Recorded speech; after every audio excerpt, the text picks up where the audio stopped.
Hey everyone, welcome to Kat's Vegan Kitchen, where I show you don't have to be a chef to make delicious plant-based meals. Today we're making super easy, super delicious vegan Parmesan cheese. It's made from cashews, so it's high in healthy proteins and healthy fats, and it's only 4 ingredients. Remember, if you like this video, give it a thumbs up and subscribe so you get to see my other videos. Okay, let's get started.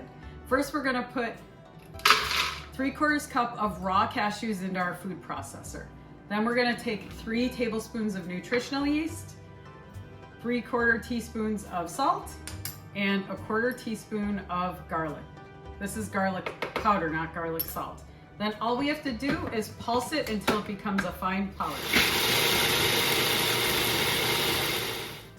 Okay, I processed that for less than 30 seconds, and as you can see, it makes this delicious Parmesan-like texture. Now you just pour it into your bowl and serve it on your favorite pasta.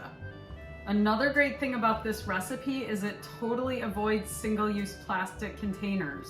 So what I do is I store my vegan Parmesan in a glass jar in the refrigerator. I serve it on pasta or veggies or really anything. It's super delicious. Enjoy.